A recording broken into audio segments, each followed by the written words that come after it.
Assalamualaikum warahmatullahi wabarakatuh.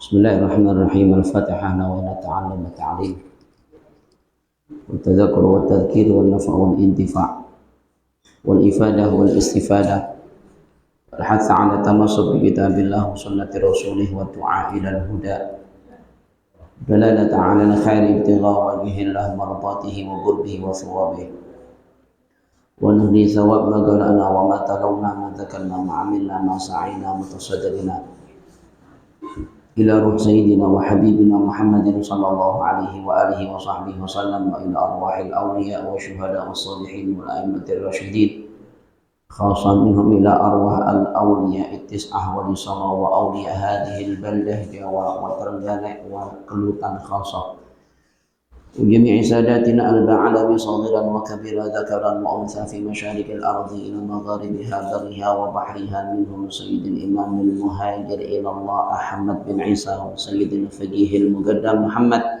بن علي بن علوي المالكي وبن علي بعلني وإلى أرواح والدينا ووالديكم وشيخنا مشايخ وأماتنا وأمواتكم وأموات المسلمين عامة كافة خاصة منهم إلى روح سيد الوالد أبي الحبيب حسن بن أحمد باهار وأبي سيد محمد علوي المالكي وأبي الشيخ محمد بصري علوي والوالد أحمد سيد الزين وجدي عبد القادر وزوجته وجدي مشهود وجدتي مزينة وأخي أبو حميد محمود وصيري عبد الصمد وجميع مشايخنا معلمينا مدرسينا وأساتذتنا ثم إلى أرواح من أسس ومن وقف هذا المسجد الرحمن ومن عبد الله فيه ومن عمره والمتصدقين عليه والقائمين بحقوقه سابقا ولاحقا jumatan sedaya ingkang sampun derek jariyah wakaf sedekah infak ibadah wonten Masjidul Rahman khususipun menabaripun dumateng sedaya leluhur kula panjenengan al-hadirin minna wal lahiqin wasyahidin minal muslimin wal muslimat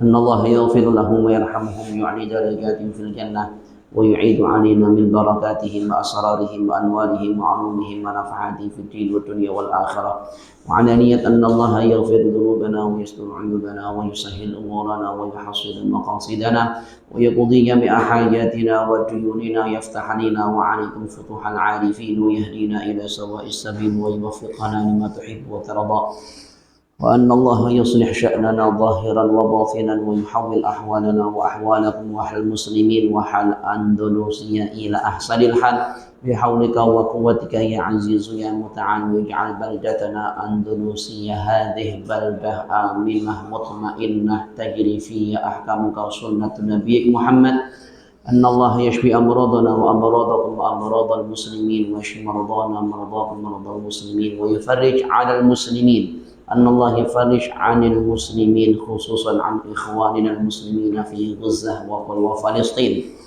وأن الله يتغشانا وإياكم بالرحمة والمغفرة ويختم لنا ولكم بالحسنى بعد عمر طويل في طاعة الله وطاعة رسوله صلى الله عليه وآله وصحبه وسلم إلى حضرة النبي المصطفى محمد بسر الفاتحة.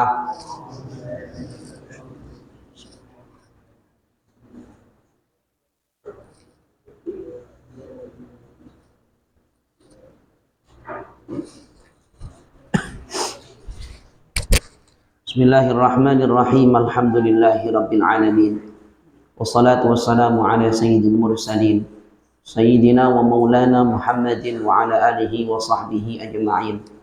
Rabbi shrah li sadri wa yassir li amri wahlul 'uqdatam min lisani yafqahu qawli wasaddid bihi lisani wahdi qalbi bihaqqi nabiyyina Muhammad sallallahu alaihi wa alihi wa sahbihi wa sallam. Subhanaka la ilma lana illa ma 'allamtana innaka antal alimul hakim. Amma ba'd. Hadratul muhtaramin, para masyayikh, para kiai, para sepuh, para tokoh masyarakat ingkang tansah kula mulyakaken, Bapak saha Ibu, hadirin wal hadirat, para jamaah yang dimuliakan Allah Subhanahu wa taala. Alhamdulillah, kesempatan malam ini Allah Subhanahu wa taala senantiasa menetapkan iman, Islam dan sehat afiat kita semuanya. Allah tetapkan istiqomah kita di atas jalannya yang diridhoi insyaallah. Moga-moga Allah Subhanahu wa taala melanggengkan nikmat ini semuanya untuk kita hingga akhir hayat kita semuanya. Pada akhirnya Allah berikan predikat husnul khatimah. Amin ya rabbal alamin. Mari bersama-sama kita lanjutkan, kita teruskan kajian kita pada malam Senin ya, dengan materi fikih ibadah ini. Kita masih sampai pembahasan tentang seputar siwak. Semoga Allah Subhanahu wa taala selalu membukakan hati kita hingga akhirnya kita pulang. Moga-moga Allah tambahkan ilmu di hati kita dengan ilmu yang kita berharap menjadi ilmu yang berkah dan manfaat fi din wa dunya wal akhirah. Amin. Qala al-mu'allifu hafizahullah ta'ala wa nafa'ana bihi wa bi'ulumihi fid dharain amin. Ila an qala. Bapak Ibu yang dimuliakan Allah taala, kita kemarin membahas tentang faedah beberapa ya, tentang faedah daripada siwak dari kacamata syariat yang tentunya kita bisa memahami bukan hanya dari syariat, tetapi jika panjenengan mau tahu, ketahuilah bahwa di balik siwak itu ada sekian banyak manfaat, tentunya dari sisi yang lain, termasuk diantaranya adalah dari sisi medis nih. Karena pasti di balik setiap sunnah Nabi SAW itu tidak disia-siakan oleh Allah Subhanahu wa taala. Setiap apa yang Allah berikan kepada Nabi SAW itu pasti di balik itu semuanya ada hikmah yang sangat besar. Yakin nggih ngaten niku nggih? Kita seorang umat yang mengaku beriman kepada Nabi Muhammad, beriman kepada Allah taala, harus punya keyakinan yang demikian. Allah tidak akan pernah menetapkan syariat untuk Nabi Muhammad, apalagi syariat Nabi Muhammad adalah syariat yang paripurna, penyempurna bagi seluruh syariat yang ada sebelumnya. Maka harus kita yakini di balik syariat ini ada sekian banyak hikmah yang pastinya kalau panjenengan harus meyakininya. Cuma kadang kalau awake dhewe niki tidak bisa mendapatkan atau mungkin kurang begitu mengerti tentang hikmah di balik itu semua karena kekurangan pengertian kula panjenengan. Saya ambil contoh. Mungkin panjenengan pernah mendapatkan keterangan entah dari kajian, entah dari membaca dan sebagainya, bahwa Nabi SAW itu pernah menyampaikan dalam salah satu hadisnya, dan mungkin saya juga pernah menyampaikan di majelis ini sebagai bukti bahwa di balik syariat Kanjeng Nabi, di balik sunnahnya Nabi itu pasti ada hikmahnya. Kalau jenengan kagungan wedang terus kecebulaan laler kali Kanjeng Nabi kan napa? Kan nyelupni. Padahal awake dhewe ngerti laler niku ora tau sapa ning si sabone bongo sing ngoten-ngoten niku. Nggih ta? Yang pastinya dia membawa bakteri, dia membawa virus, dia membawa penyakit dan sebagainya. Tetapi ternyata hikmahnya setelah semakin kesini diteliti oleh para ilmuwan, para ahli, Nabi SAW luar biasa syariatnya. Di balik salah satu di antara dua sayap daripada lalat tadi menyimpan penawar, sehingga jika saja lalat itu jatuh ke minuman kita kebetulan, yang nempel ke permukaan air itu adalah sayap yang membawa bakteri atau penyakit, maka dengan kita celupkan itu setidaknya penawar daripada penyakit itu telah masuk ke dalam minuman kula panjenengan. Nah, sementing lalate pun katut dimimi. Nggih, dicelupne lajeng dibucal. Begitulah Bapak Ibu, sehingga di balik setiap sunnah Kanjeng Nabi itu pasti ada hikmahnya. Nah, berbicara tentang hukum daripada siwak ini, dikatakan oleh para ulama ahkamus siwak khamsatun, hukumipun siwak niku enten gangsal. Sing pertama adalah wajibun, artinya ada kalanya siwakan niku hukume wajib. Contohnya napa? Nazar pasti ungsal wangsul napa? Lek bab wajib niki biasanya contohnya nazar. Jenengan nazar misalnya wis tok tenan, lek sampai anakku lulus aku janji arep siwakan. Tetapi wong siwakan dadak ngenteni dinazarian kebianatan nggih. Nggih wong siapa ndak ngenteni dinazari. Tapi itu contoh. Kalau ada seorang yang nazar, maka hukum bersiwakan bagi dia adalah wajib. Niki nerangne hukume nggih. Jadi kadang kalau enten Hukumnya itu wajib ketika seseorang itu menadarkan. Atau dicontohkan pula, idza tawaqqafat alaihi izalatu rihin karihah di sholatil jumu'ah, wabil khusus kangge piantun kakung niki muslimin niki, kula jenengan bapak-bapak niki wajib sholat Jumatan gitu. Nah, ini wajib, dan sholat Jumat itu wajib ditunaikan secara berjamaah. Jelas nggih? Ora oleh Jumatan dhewe niku. Nggih, Jumatan kudu jamaah. Lek ra jamaah ora sah Jumatane. Nggih. Gamblang niki nggih. Mila akhirnya bapak-bapak lek Jumat mesti kudu tindak teng masjid. Karena hukumnya berjamaah dalam sholat Jumat adalah menjadi syarat sahnya. Tetapi wajibnya berjamaah dalam sholat Jumat itu hanya rakaat pertama. Baru rakaat pertama mboten wajib. Nah, ngaten. Jadi Jumatan itu hukumnya wajib napa? Jamaah. Lek mboten jamaah, sholat Jumate mboten sah. Maka akhirnya dikatakan nanti semakin kesini kita akan mendapatkan informasi kanggene para imam Jumat hukum niat imamah menjadi wajib. Karena sholat Jumat itu hukumnya wajib napa? Berjamaah. Dalek kangge imam rawatib kados ngaten menika mboten wajib niat imamah, tetapi menjadi kesunahan. Tegese dos pundi?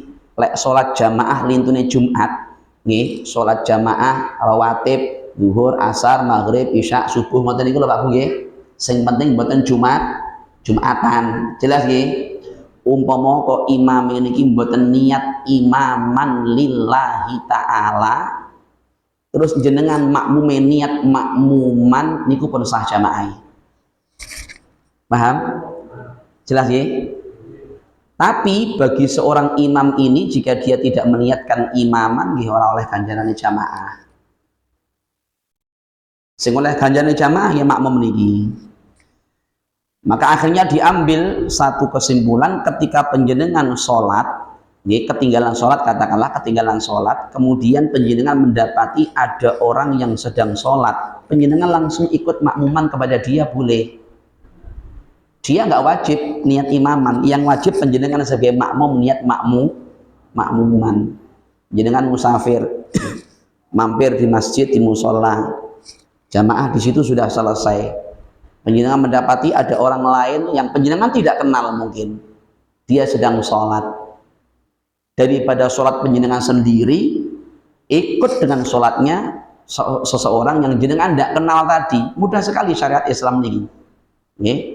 Sing penting diupayakan terus berjamaah. Mula akhirnya lunga lek dhewe makruh. Sunai lunga niku nggawa konco supaya napa? Supaya lek wancine salat kula panjenengan niku mboten ketinggalan jamaah. Tegese panggah iso salate jamaah. Jelas nggih? Nggih. Kecuali undangannya dhewe. Undangan untuk satu orang. Tapi nggih mboten napa-napa ngajak sopir nggih panggah oleh mawon. Tinggi ngancani supaya salate mboten napa? Mboten dhewe. Menjenengan masuk masjid musola, ada orang sholat di situ, tinggal penjenengan takbir niat makmuman selesai. Usolli fardhu zuhri makmuman, Allahu Akbar. Niku jamaah namine. Penak nggih? Niku jamaah namine. Jenengan nggak harus bilang kepada orang itu, jenengan juga tidak harus geplek pundake. Jelas? Sing kathah sian geplek pundak niki. Nah, sehingga itu berarti pengalaman. Enggak ada kesunahan geplek pundak mboten enten. Yang penting penjenengan niat mengikatkan sholat penjenengan kepada sholatnya imam, selesai. Itu namanya jamaah. Jenengan tinggal berdiri niat pakai makmuman. Usolli fardhu zuhri makmuman. Tidak harus geplek pundak dan tidak ada kesunahan geplek pundak. Paham ya? Tidak ada kesunahan geplek pundak. Jenengan takbir dengan niat makmuman Allahu Akbar, sholat penjenengan jamaah namine. Jelas? Nah, ngaten. Jadi untuk imam yang rawatib, yang penting mboten Jumatan, tidak wajib niat imaman itu mboten wajib. Tapi lah imami kepingin oleh ganjaran keutamaannya sholat jamaah, maka disunahkan akhirnya bagi imam rawatib itu untuk niat imaman. Usolli fardal maghribi imaman, usolli fardal isya'i imaman, tetapi tidak wajib. Jelas? Berbeda dengan sholat Jumat. Lek sholat Jumat sak imami wajib niat imaman, bukan hanya makmum yang wajib makmuman. Imami wajib niat imaman. Sebab lek mboten niat imaman, sholat imam mboten sah. Karena apa? Karena Jumatan niku wajib jamaah. Jelas nggih? Tetapi wajibnya berjamaah hanya rakaat pertama. Enten makmum lebu masjid didelok teng Jawi jadwale imam khatib fulan. Giting aku lek iki. Tapi arep piye neh? Jumatan kudu jamaah. Gelem ra gelem akhire napa? Tapi tidak patut dicontoh lho nggih. Nggih, maksud kula getinge mboten patut dicontoh. Karena kita nggak boleh geting kepada siapapun. Paham ya? Niki contoh mawon resane penak le pahami. Tetapi sekali lagi bukan untuk dilaksanakan. Getingi maksudnya. Paham Bu nggih? Nggih, kepada siapapun nggak boleh geting awake dhewe niki. Paham geting nggih? Halo? Geting preso to?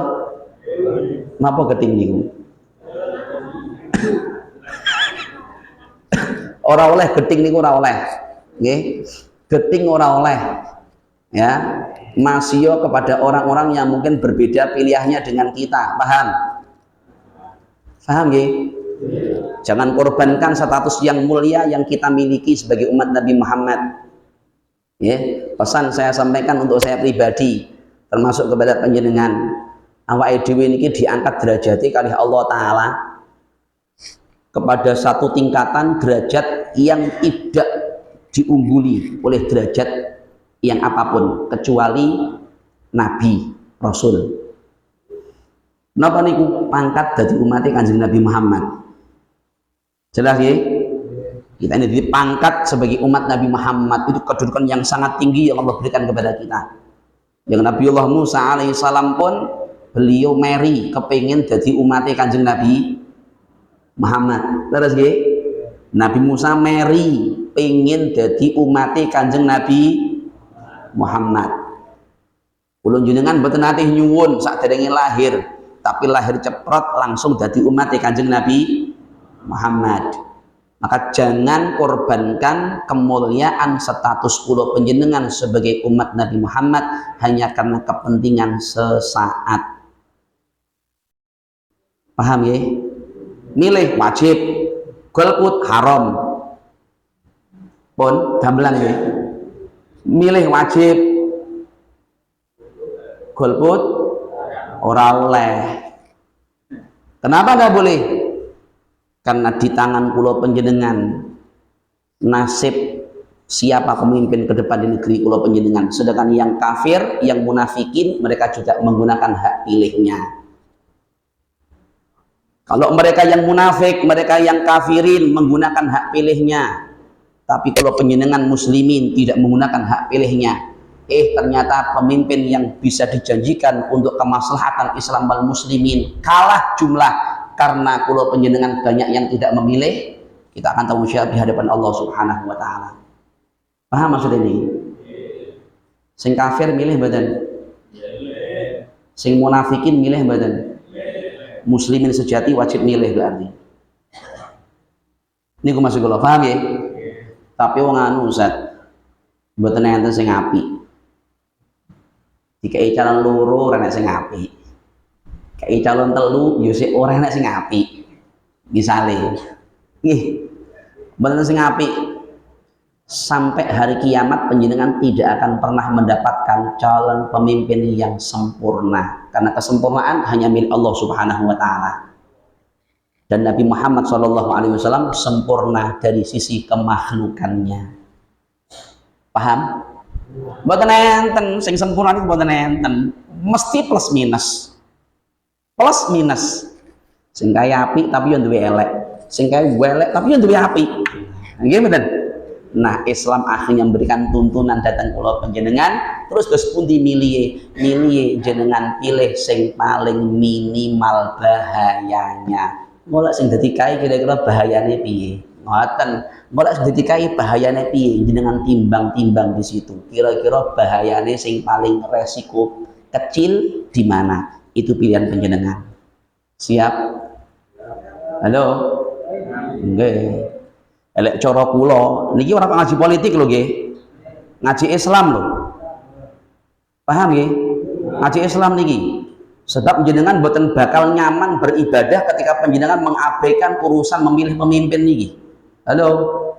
Sampai teng Al-Qur'an diatur kabeh niki urusan milih pemimpin. Jelas nggih? Nggih, kita nggak berpolitik, panjenengan paham. Saya juga tidak punya partai politik, tetapi saya punya hak pilih. Dan saya sebagai seorang muslim, punya saudara-saudara muslim, berkewajiban untuk menyampaikan kepada panjenengan sesuatu yang bermanfaat bukan bagi pribadi saya, tetapi untuk kepentingan Islam wal muslimin. Jelas? Jenengan pengen ibadah, cuek-cuekan misalnya, alas ora usah mikir ngono, ora usah bahas ngono kuwi marai tukaran. Sing penting awake dhewe iso ibadah. Ini pola pikir yang salah. Jenengan tidak akan bisa beribadah di masjid ini dengan aman nyaman kalau jenengan tidak punya pemimpin yang pada akhirnya bisa menaungi panjenengan. Kalau keamanan di negeri panjenengan tidak terjamin, jenengan boten bakal bisa beribadah dengan nyaman. Bahkan di rumah pun tidak akan nyaman, apalagi di masjid. Gimana betul? Berarti untuk menciptakan keamanan ini pasti harus kita upayakan. Disitulah akhirnya kula panjenengan wajib hukumnya tansibul imamah, memilih pemimpin. Ngaji siwak malah pemimpin terus pundi niku. Halo. Jelas nggih? Nggih, nek cara kula ngeten. Kula cara kula niki. Bagi panjenengan sing pun wayahe milih mantu. Ngeten nggih. Atau bagi kita muda-muda misalnya sing wayahe milih calon pendamping. Jangan pilih mawon. Di antara mereka siapa pendidikannya yang paling layak? Ya. Di antara mereka siapa yang sekiranya ibadahnya paling mendekati kesempurnaan, khusyuk. Cara misalnya kon mimpin napa ngimami yo iso enak-enakan ngoten mawon. Nggih. Nah, kepentingannya kangge Islam wal muslimin. Paham nih? Jangan khawatir dengan propaganda khilafah. Ini sering saya sampaikan. Jangan takut dengan propaganda khilafah. Karena Nabi sudah pernah menyampaikan gagasan tentang khilafah. Khilafah tidak akan bangkit di negeri Indonesia. Jelas? Khilafah akan bangkit nanti di akhir zaman. Jadi jangan khawatir. Ya, dan khilafah akan bangkit di tangan seorang pemimpin yang bernama Muhammad. Jelas? Nah, calon niku jenengan jeneng Muhammad enten mboten? Ora enek niku nggih. Jangan khawatir didendeni misale wong aja milih kae, golek kae engko Indonesia dadi khilafah. Iku kacangan ngoten niku nggih. Buang. Kita punya keyakinan berdasarkan sabdanipun Kanjeng Nabi dan riwayatnya sahih bahwa khilafah akan berdiri nanti di akhir zaman di tangan Al-Imam Muhammad bin Abdullah dengan berjuluk Al-Mahdi, dibantu oleh turunnya Nabiullah Isa alaihi salam. Jelas nggih? Nah, pun balik malih Jumatan duwe judulnya napa? Jumatan nggih, terus nggih. Nggih. Niki pun paham nggih? Bener salah paham nggih? Muga-muga mboten salah paham. Allahumma. Terus saya ikut berpesan kepada saudara-saudara kula niki. Nggih, lek milih kesampingkan kepentingan pribadi kula panjenengan. Kadang kalau ana sing milih ngaten lho modele, mohon maaf ngapunten. Aku milih kae, lha nyapa milih kae? Lek milih kae engko gajine profesiku. Ini milih karena napa? karena kepentingan pribadi. Halo, kadang kalau enten mboten sing ngoten niku, kula ora bahas serangan fajar jelas kita tendang. Cuma kadang kalau enten sing model ngeten iki, nggih mboten? Kula gelem milih kae sebab lek kae engko pekerjaan koyo aku ngene iki, nah, aku gelem milih kae sebab kae janjine engko pesantren arep di ora oleh ngoten iki mboten angsal. Memilihlah dengan cara pandang aku milih kae. Kenapa milih kae? Karena di tangan dia aku berharap Islam dan muslimin akan bisa bersatu mencapai kejayaannya mulia di hadapan Allah Subhanahu wa taala. Begitu. Siap nggih? Halo. Nggih, pun nggih salat Jumatan. Assalamualaikum. Enggak salah paham kan? Nggih.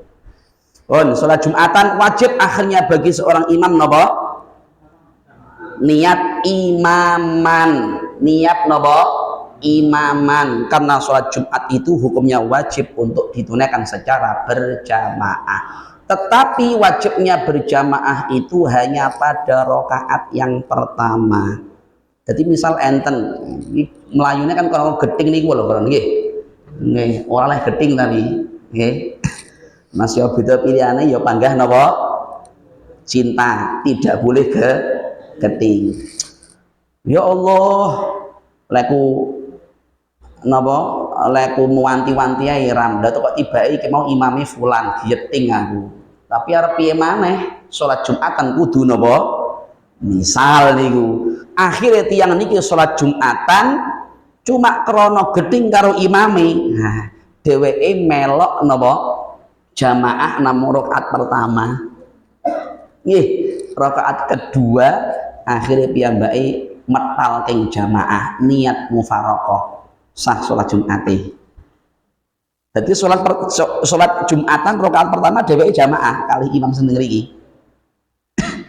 Tapi akhirnya metal di rakaat kedua salat Jumatane napa sah.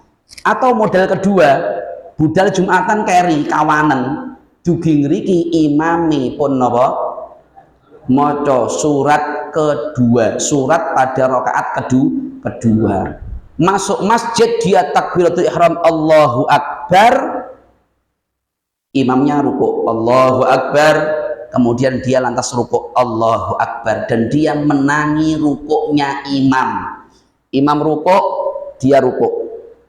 Imam iktidal, dia iktidal. Maka dia di rakaat pertama sholat Jumatnya dia sudah berjamaah, maka dia mendapatkan keabsahan sholat Jumatan. Jelas?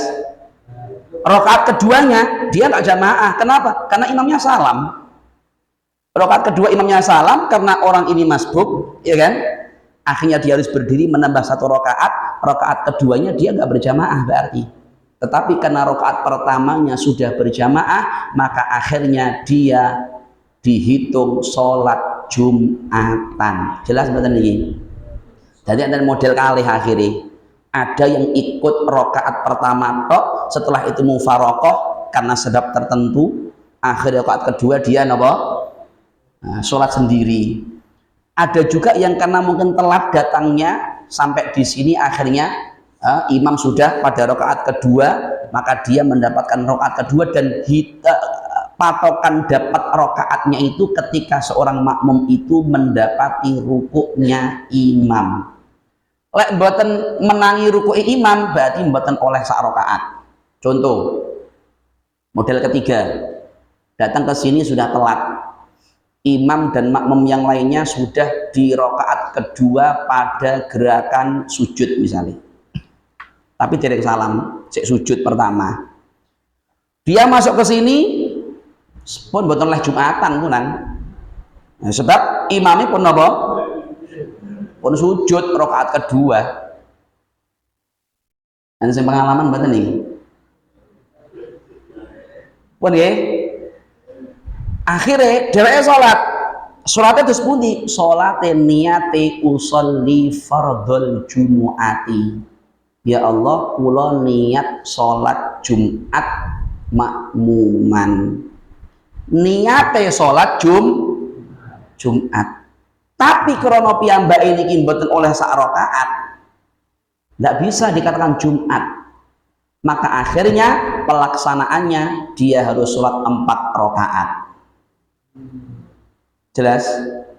Untuk yang telat tetapi setelah rukuknya imam pada rakaat kedua, lek telate lho nggih, lek telate niku pada rukuknya imam rakaat yang kedua, maka sholatnya usolli fardhul jumu'ati makmuman, tetapi sholatnya 4 rakaat. Gamblang mboten niki? Jelas nggih? Tapi bukan untuk dilakukan. Dalam ya ketika darurat barangkali mungkin ya, jangan dibiasakan. Datang ke masjid imam masih napa? Membaca surat pada rakaat kedua, masuk ke masjid hendak takbiratul ihram Allahu Akbar, tahu-tahu imam niki rukuk. Lah dia mau nyusul rukuk, imamnya rukuk nggih. Dia mau nyusul rukuk, ternyata imamnya itidal. Makmum ketika Allahu Akbar mau rukuk, imamnya itidal. Sami Allahu liman hamidah, selipan kata orang Jawa. Napa? Selipan nggih. Nggih. Imame ngadeg i'tidal, makmume nembe badhe rukuk. Lah lek ngeten niki termasuk mboten kehitung niki. Jelas. Lek selipan ngeten niki termasuk mboten kehitung. Sebab kehitung rakaat ketika panjenengan itu menangi rukuknya imam. Jadi ketika imam rukuk, jenengan rukuk seukuran bacaan subhanallah, nggih, maka rakaat jenengan terhitung. Tapi lek balapan imame munggah jenengan mandhat, nah ngeten nggih. Nah niki tegese berarti makmum mboten menangi rukuke imam. Berarti rakaat sing niku wau mboten kehitung. Itu masuk dalam rakaat yang harus panjenengan ganti setelah imam salam. Ini kaidah jamaah ngoten niku. Jelas nggih? Pun. Balik malih. Maka karena sholat Jumat itu wajib berjamaah, maka muslimin wajib datang ke masjid. Cuma nyun sewu. Misal niki dikatakan tentang siwak tadi, hukumnya wajib bersiwak ketika apa? Ketika katakanlah bau mulut panjenengan nggak enak, mau dibersihkan katakanlah tidak ada air, mau dikumuri mboten enten toyo, lagi krisis misalnya, ente namung siwak. Jalan satu-satunya untuk panjenengan menghilangkan bau mulut ini katakanlah hanya pakai siwak, misal itu. Maka jika tidak ada alternatif lain kecuali hanya siwak untuk menghilangkan bau mulut panjenengan, sebelum panjenengan datang ke masjid untuk sholat berjamaah sholat Jumat, maka wajib hukumnya panjenengan untuk siwakan. Jelas? Ini dalam rangka menjelaskan tentang hukum bersiwak. Ada kalanya siwakan niku hukume wajib. Jelas ya? Nah, lanjut. Yang kedua, hukum bersiwak adalah mandub sunnah wa huwal aslu fihi, dan ini hukum asal di dalam bersiwak. Jadi hukum asal bersiwak niku inggih menika sunnah. Menjadi wajib karena ada sebab. Karena ada ilat, di antaranya sing contohnya niku wau napa? Menghilangkan bau mulut, tidak ada alternatif lain kecuali hanya dengan bersiwak, atau mungkin dinadarkan. Maka hukum aslinya adalah mandub sunnah. Wa yata'akkadu fi mawadhi'a asyara ilaiha ba'duhum biqaulihi yusannu istiwakun kulla waqtin wa qad atat mawadhi'u bitta'kidi khassal mubashiru wudu'un salatun ma'a qur'anin dukhuluhu li baitin wa naumun wa intibahun taghayyaru. Hukum siwak sunnah itu ada di beberapa keadaan. Jadi siwakan niku mboten namung nalikane kula panjenengan badhe salat.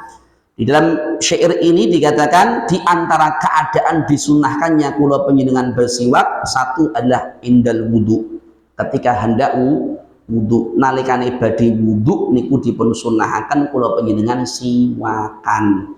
Dan itu juga kesempatan yang sangat baik untuk kita sekaligus membersihkan napa siwak kita dari sisa-sisa. Yang kedua, inda sholatin, ketika hendak sholat. Jadi badhe sholat niku sunnah siwakan. Lek sholatnya tarawih bolak-balik ngadeg nggih bolak-balik siwakan ya. Ora kok siwakan pertama. Ini sholat pertama siwakan, bareng kedua seterusnya sampai akhir mensiwakan. Mboten, kesunahannya setiap kali hendak sholat. Umpama kok jenengan misalnya sholat duha katakanlah 8 rakaat, penjenengan melaksanakannya berarti 4 kali sholatan, maka setiap kali hendak sholat itu penjenengan juga disunahkan untuk bersiwak. Yang kedua, ma'qur'anin, ketika penjenengan hendak membaca Al-Quran, sunnah siwakan. Sunnah bersiwak ketika hendak membaca Quran. Kemudian dukhuluhu li baitin, ketika hendak masuk ke masjid, ini juga disunahkan untuk siwak.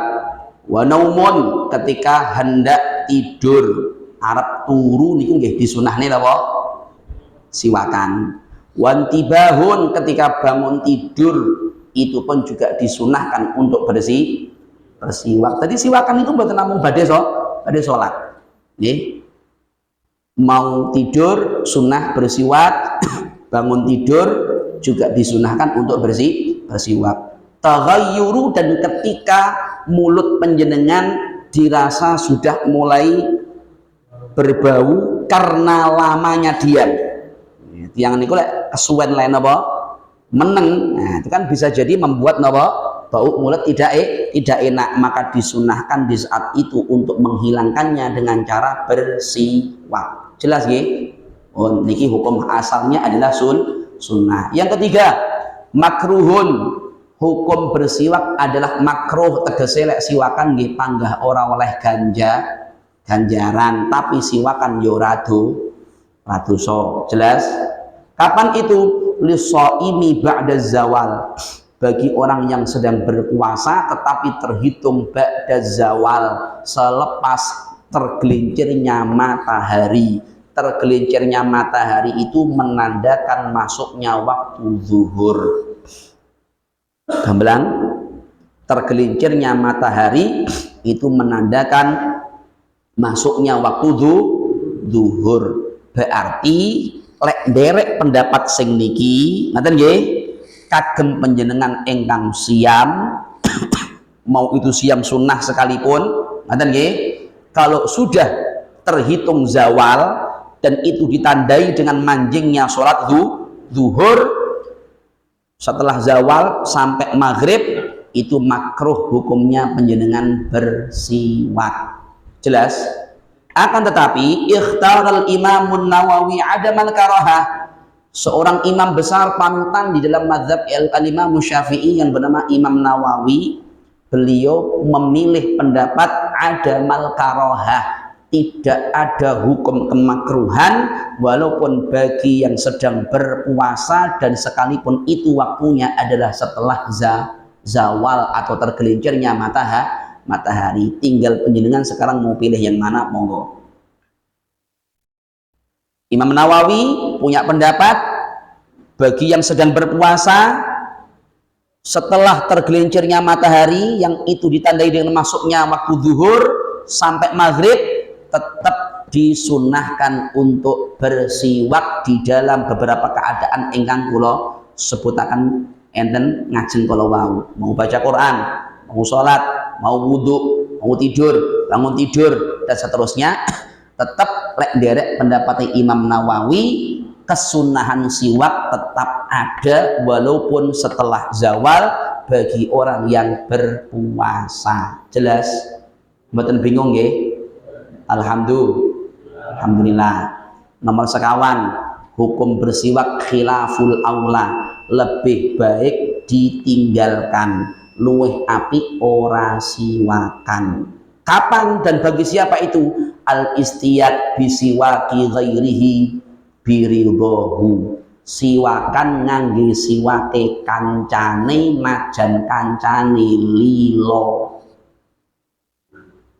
Orang gawa siwak ning masjid ndelok kancane ngesaki siwak, aduh siwakku keri, nyilih siwakmu nyoh lilo lho nggih, ridho kan berarti nyoh, walaupun nyoh ngoten nggih lebih baik khilaful aula, hukumen itu khilaful aula lek pun ngoten niku, lek pun judule keri ora kok solusine nyilih nggone kancane najan kancane ridho, itu hukumnya khilaful aula. Khilaful aula itu lebih baik jenengan tinggalkan, jangan seperti itu caranya. Terus caranya piye? Lek siwake keri gunakan ujung kain, entah dari sorban entah dari lengan baju kula panjenengan.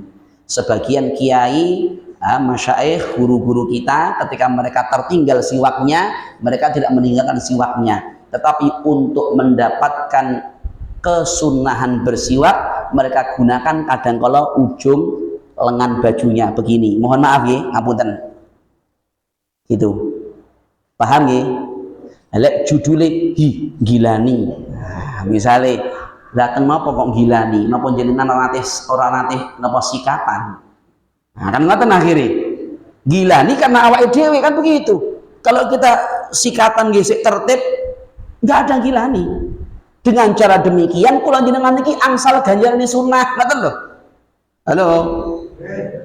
Praktek nggih mangke.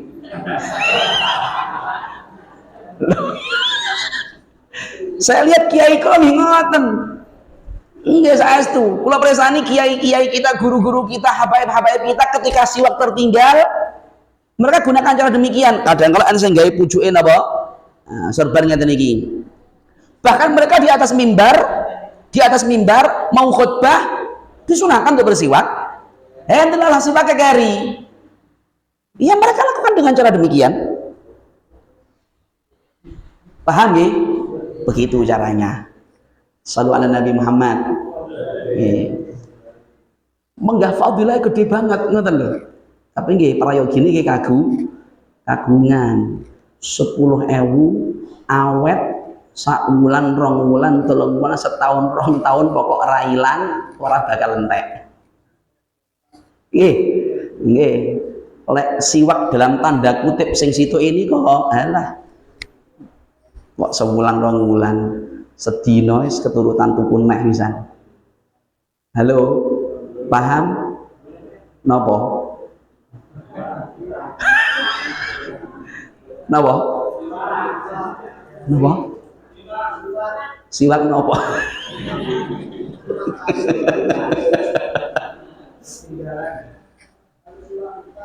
Paham betul gitu? Lek siwak sing niki setahun rong tahun pokok ora ilang dengan harga 10.000. Ponto, ora bakal entek. Nggih. Nah, tapi lek sing siwak dalam tanda kutip, paham? Napa? Oh, tidak paham. Lek siwak dalam tanda kutip sing sak napa nggih sak pak regane ora kurang 20.000 nggih. Walah. Pun lanjut. Ngaten nggih. Yang berikutnya hukumnya adalah ini illa litabarruk famandubun, kecuali sing nika wau khilaful aula. Hukumnya khilaful aula, lebih baik ditinggalkan ketika menggunakan siwaknya orang lain walaupun orang lain yang punya siwak itu ridho. Illa litabarruk, kecuali jika penjenengan meminjam siwak orang lain itu dengan niat tabarruk, ngalap berkah, famandubun, maka tetap disunahkan. Misalnya guru penjenengan misalnya rawuh teng dalem jenengan, akhirnya jenengan napa ngalap berkah, guru lek bareng siwak jenengan kula lintoni sing enggal niki siwak kula enggal panjenengan agem, siwak jenengan sing pun jenengan agem kula dameli. Niatnya napa? Tabarruk. Halo. Tabaruk oleh mboten to, Pak? Ngalap berkani asal mboten? Musanu gak ora oleh. Syirik mboten? Mboten. Ajaran tabaruk ini ajarannya Kanjeng Nabi. Lek sing enten sing ngendikan tabaruk niki haram, syirik dan sebagainya. Wah, berarti ngopine kurang adoh. Jenengan natih mireng mboten? Dipun critakaken Kanjeng Nabi niku air wudhunya tidak pernah jatuh ke tanah. Paham jenengan? Air wudhunya Kanjeng Nabi niku lek wudhu. Kanjeng Nabi wudhu. Lek kula jenengan bekas wudhuke kan mili ke gua nang peceren teng kali kan ngoten. Lek Kanjeng Nabi bekas air wudhunya itu nggak pernah jatuh ke bawah. Kenapa? Karena setiap kali Kanjeng Nabi wudhu, banyu wudhu ditadai kalih para sahabat diusap-usapne teng awake. Kadang kala nggih nambani anake sing sakit karena mereka ngalap barokah. Halo? Paham? Jangankan air wudhu. Mohon maaf nggih, ngapunten nggih. Nukhamah. Napa niki? Dahak. Kanjeng Nabi ku ketika berdahak, dahak pun ditampani oleh para sahabat. Diusapkan ke tubuhnya mereka. Halo, Bu. Enten sing ngeten. Iya. Halo, Bu. Pak, ada yang begini? Dalam tanda kutip jijik ada? Berarti kula panjenengan belum tahu hakikatnya Kanjeng Nabi. Kalau kita masih punya penilaian kotor, jorok, jijik, berarti kita nggak tahu hakikatnya Kanjeng Nabi. Lah, memang jijik kok, masak ludah, masak dahak kok ditampani, diusap-usap nih. Lah berbeda, Pak. Ini Nabi yang air seninya dihukumi suci, yang darahnya bisa menyebabkan seorang sahabat tidak akan tersentuh api neraka kelak di hari kiamat. Halo, paham jenengan? Yang keringatnya dijadikan sebagai parfum oleh istrinya. Sallallahu Nabi Muhammad. Lek penjenengan gilo wajar.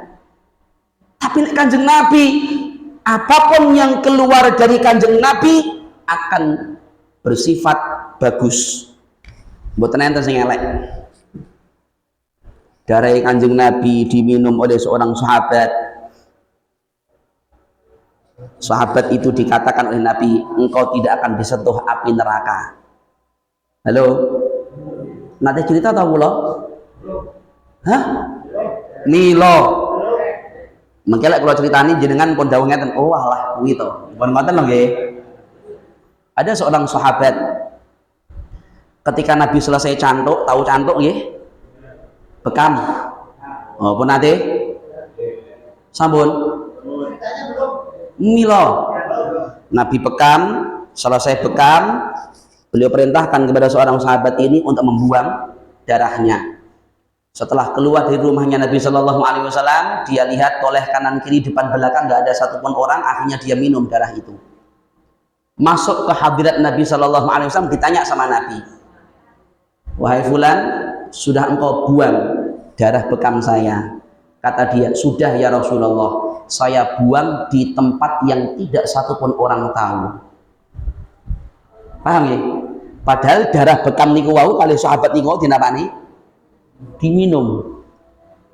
Darah bekam itu darah penyakit. Gitu? Diminum oleh seorang sahabat niki. Ketika ditanya sama Nabi, sudah kau buang? Sudah ya Rasulullah. Bahkan saya buang di tempat yang tidak satupun orang tahu. Nah, Kanjeng Nabi preso, Pak. Kanjeng Nabi preso. Akhirnya Nabi mengatakan demikian kepada sahabat ini. Jangan-jangan kau minum. Sebab Kanjeng Nabi itu preso tingkah lakunya sahabat ini. Wah, para sahabat ini kali Kanjeng Nabi luar biasa cintanya. Jangan-jangan kau minum. Kata seorang sahabat ini, enggak ya Rasulullah. Ngoten. Marahkah Nabi? Enggak. Nabi enggak marah. Bahkan Nabi mengatakan, sebab itu engkau di hari kiamat tidak akan tersentuh oleh api neraka. Ya Allah.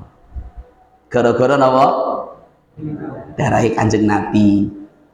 Keringete Kanjeng Nabi ngoten dadi minyak wangi. Guru saya pernah cerita, jenengan mungkin ada yang akrab dengan sholawat niki. Allahumma sholli wa sallim ala sayyidina Muhammadin sahibil busyra salatan tubashiruna biha wa ahlana wa auladana wa jami' masyayikhina wa muallimina wa talabatana wa talibatina min yaumina hadza ila yaumil akhirah. Nate ngireng belum pernah? Oke, alhamdulillah berarti jenengan mireng kula. Itu sholawat dimimpikan oleh salah seorang putra dari guru kami. Mimpi itu terjadi di malam nisfu Sya'ban, di malam napa? Malam Asyura pas delalak malam Jumat. Nah, setelah mimpi itu dimimpikan oleh beliau, ditalken kali Kanjeng Nabi nalken teng mimpi, ditirukan oleh beliau, akhirnya bangun, ditulis dan disebarkan kepada yang lainnya. Ketika beliau bangun dari mimpinya itu, bangun tidur, beliau dapati selama 3 hari kamar itu baunya wangi sebagaimana bau wangi yang beliau rasakan ketika dalam mimpi ini. Niki oleh percaya, oleh ra percaya. Penak to nggih? Penak ngaji kalih kula niku. Nggih, oleh percaya, oleh ra percaya. Paham nggih? Tetapi lek jenengan kepingin kelakon kudu percaya. Sebab lek mboten percaya ora bakal kelakon. Kabeh niku bakal kedaden berangkat dari yakin kula panjenengan nggih napa mboten? Penak toh? Tapi saya tidak pernah mewajibkan panjenengan mau percaya boleh, mau tidak silahkan. Sebab jenengan ra percaya nggih mboten enten napa larangane. Tetapi lek kula pilih percaya. Kenapa? Karena saya kepengen mimpi Nabi. Jelas nggih? Kabeh niku lek kepengin kedaden kudu yakin. Jenengan kok ora yakin, ora bakal kedaden pun toh. Lek jenengan yakin bakal kedaden. Paham maksud kula? Ngunjuk obat gerah sakit. Kok ora yakin? Pun toh, ora bakal dadi lantaran obat niku wau napa? Nah. Tapi nek jenengan pun yakin kadang kala sebabnya mboten masuk akal, berangkat dari yakin iso mari. Iki lho maksud kula. Lek jenengan yakin akan diangkat derajatnya sama Allah taala. Nah, ini kalau katakan yakin, percaya oleh, ora percaya ora apa-apa. Maksud kula ngoten. Tetapi lek kepengin kedaden prayogine kula panjenengan yakin. Pengen mboten mimpi Kanjeng Nabi? Pengen to nggih? Lek pengen berarti yakin riyin.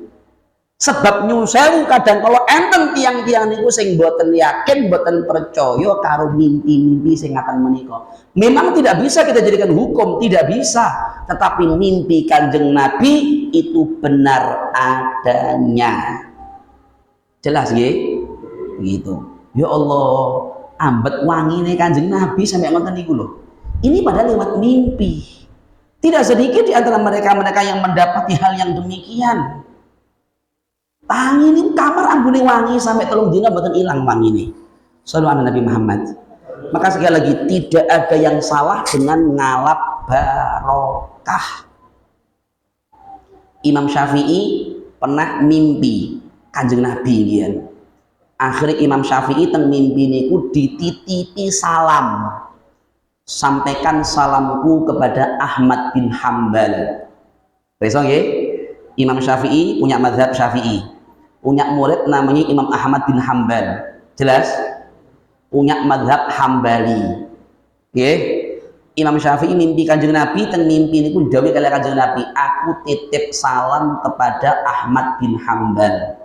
Akhirnya keesokan harinya Imam Syafi'i ngutus murite. untuk menyampaikan surat kepada Imam Ahmad bin Hambal. Sang murid bawa surat dari Imam Syafi'i, disampaikan kepada Imam Ahmad bin Hambal. Surat itu dibaca oleh Al-Imam Ahmad bin Hambal, isinya, aku semalam mimpi ketemu Kanjeng Nabi menyampaikan salamnya untuk sampeyan. Muridnya loh niki, muridnya. Kanjeng Nabi titip salam untuk sampeyan. Mereka punya keyakinan mimpi Nabi itu hak benar adanya, sebab Kanjeng Nabi tidak bisa dijelma oleh syaitan. Kadang kalau penjenengan mimpi ketemu kula misalnya, cerita akhir, wah Gus semalam saya mimpi kalian penjenengan, ya Allah indah banget mimpinya misalnya. Loh, jangan berburu senang. Yang penjenengan lihat belum tentu saya. Jin itu bisa menjelma seperti saya dan seperti siapapun orang-orang yang jenengan cintai. Kadang kalau remaja-remaja ya mimpi wong ayu barang nggih. Apa sampai sana kita berlanjut? Dia nyuruh sewu. Itu orang cantik yang penjenengan lihat di mimpi, orang ganteng bu yang jenengan lihat dalam mimpi, itu bisa jadi bukan fulan-fulan yang jenengan lihat. Memang wajahnya mungkin seperti katakanlah artis fulan, belum tentu dia. Itu lebih banyak setan atau jin yang menjelma seperti dia. Jenengan lihat dalam mimpi. Tapi jenengan lihat dalam mimpi itu Kanjeng Nabi, ketahuilah Kanjeng Nabi niku mboten saged dijelma oleh setan. Jelas nggih? Dadi lek enten tiyang mimpi Kanjeng Nabi hak benar adanya. Akhirnya Imam Ahmad bin Hambal ketika menerima surat dari gurunya dan isinya kok kabar gembira. Kabar gembira apa dan? Wong mimpi Kanjeng Nabi loh. Salam dari Kanjeng Nabi, donga niku. Kabar gembira. Dadi jenengan mireng fulan-fulan dapat cerita di mimpinya fulan dapat salam dari Kanjeng Nabi. Ketahuilah fulan itu berarti orangnya istimewa. Hingga punya kedudukan di hati Nabi Shallallahu Alaihi Wasallam. Karena saking demen saking bungae Imam Ahmad bin Hambal mau surat keng gurune sing isine napa kentonan salam keng Kanjeng Nabi. Imam Ahmad bin Hambal masuk ke dalam rumah, gamis yang dipakai oleh beliau dilepas dihadiahkan kepada kurir niku, kepada santrinya Imam Syafi'i yang diutus untuk apa? Menyampaikan surat ini. Ini hadiah untuk engkau. Sebagai tanda syukurnya kepada Allah. Syukur karena apa? Syukur karena telah dimimpikan oleh gurunya, dan syukur atas mimpi bahwa Nabi SAW kirim salam kepada beliau. Dihadiahkan gamis yang dipakai ini, baju yang dipakai yang melekat kepada kepada badannya ini, dihadiahkan kepada murid Imam Syafi'i ini.